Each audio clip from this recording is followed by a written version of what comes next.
আসসালামু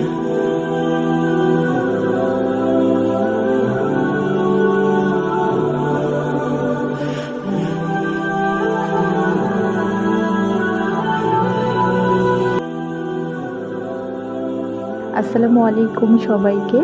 সবাই কেমন আছেন? আশা করছি আল্লাহর রহমতে আপনারা সবাই ভালো আছেন, সুস্থ আছেন। আলহামদুলিল্লাহ, আমিও আছি আমার পরিবার নিয়ে ভালোই। আজকে অনেক দিন পর একটা ভিডিও আপলোড করছি। জানি না আমার আজকের ভিডিওটি আপনাদের কাছে কেমন লাগবে, তবে শুরুতে একটা লাইক দিয়ে আমার ফুল ভিডিওটা কন্টিনিউ করবেন। আশা করছি আমার সাদামাটা ভিডিওগুলো আপনাদের কাছে ভালো লাগতেও পারে। প্রতিদিনের মতোই সকালের কাজগুলো যেভাবে করি আজকেও ওইভাবেই করে নিচ্ছি। প্রথমে মেয়েদেরকে স্কুলে দিয়ে এসেছি, আর তারপরে আমি একা একা নাস্তা করে নিয়েছি। তারপরে এই তো ঘর গোছানোর কাজে লেগে পড়েছি। ঘর গোছানোর কি আর শেষ আছে বলেন? আমাদের গৃহিণীদের সারাদিন কাজ করতে হয়, সেই সাথে ঘর গোছাতে হয়। আর আপনি যদি আরও একটু পরিপাটিভাবে থাকতে চান তাহলে তো আপনাকে সারাক্ষণ মনে হয় ঘরই গোছাতে হবে। এদিকে গোছান আবার এদিকে এলোমেলো হয়ে যায়। বাচ্চা থাকলে তো সেটা হবেই।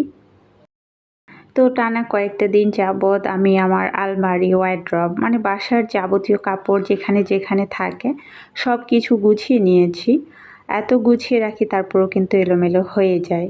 আলমারির কাপড় যখন গুছিয়ে রাখি তখন মনে হয় যে না আর এলোমেলো করব না। যখন যেটা বের করব সেটা আবার জায়গা মতো রেখে দিব। কিন্তু বললেই আসলে আর হয় না। মাঝে মাঝে এলোমেলো হয়ে যায়। তো এই যে ওয়ারড্রবটা দেখতে পাচ্ছেন, সমস্ত ওয়ারড্রবের ড্রয়ার বলেন, সাইডের অংশটা সব কিছু আমি গুছিয়ে নিয়েছি। মোট কথা আমার বাসায় কাপড় যেখানে যেখানে ছিল সবটাই নিজের মতো করে গুছিয়ে নিয়েছি। আর তো সেজন্য দেখা গিয়েছে যে এদিকে ওইভাবে আর এগুলো মুছতে পারিনি ধুলাবালিগুলো। তো সব কিছু গুছিয়ে নেওয়ার পরে এখন এই তো ধুলাবালি পরিষ্কারের যে একটা কাজ সেটাই করে নিচ্ছিলাম। তো আমার এক প্রিয় আপু, যার ভিডিও আমি আসলে রেগুলার দেখি, ওই আপুটাও আমার ভিডিও দেখে।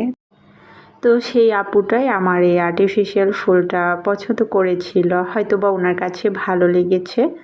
তো ফুলটাকে খুব কাছ থেকে আপুটা দেখিয়ে দিতে বলেছিল।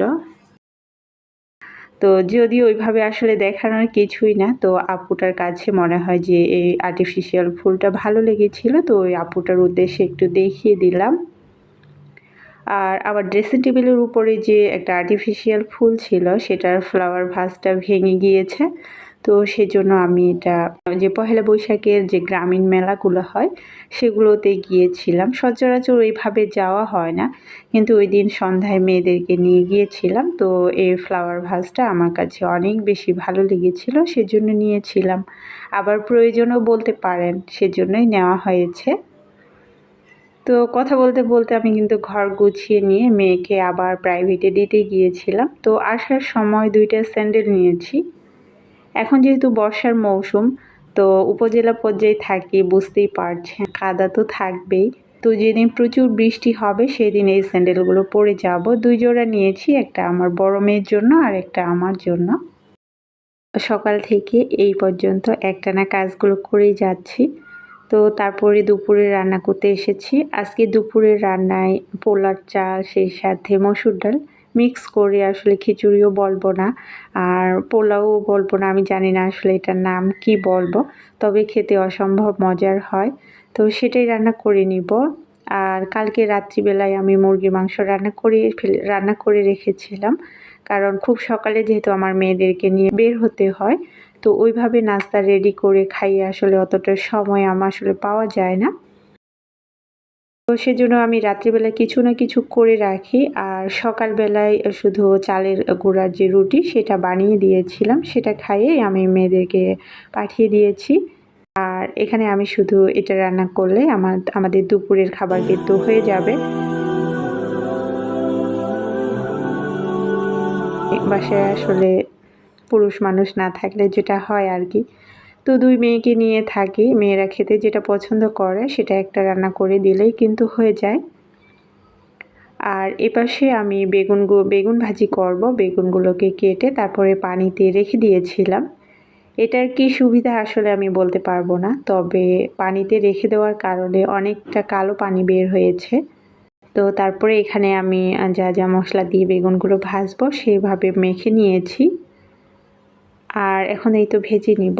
আমি মনে করি যে সংসারের প্রত্যেকটা জিনিস আসলে যত্নের উপরে নির্ভর করে যে সেটা কতদিন টেকসই হবে বা কীরকম ভালো থাকবে।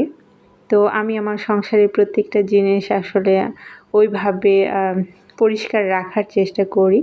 তো ইন্ডাকশন চুলাটা আমি যখনই ব্যবহার করি না কেন আগে মুছে তারপরেই কিন্তু ব্যবহার করি।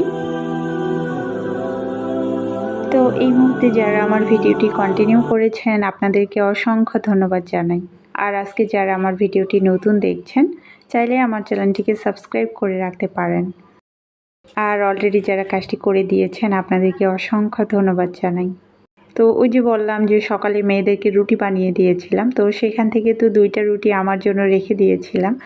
তো আর রুটি তো খাওয়া হয়নি, বাসায় ব্রেড ছিল, তো সেগুলো ডিম ভেজে আমি খেয়ে নিয়েছি। তো রুটি 2টাকে আমি তুলে রাখলাম, সন্ধ্যার সময় ভেজে দিব। আর এখানে রান্না করতে করতে আসলে আমি বাড়তি যে টুকটাক গোছানোর কাজ থাকে সেগুলো কিন্তু আমি সব সময় গুছিয়ে নিই।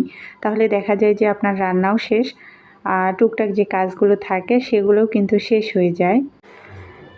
একটা গোছানো বাসায় কাজ করার আসলে অন্যরকম একটা শান্তি আছে।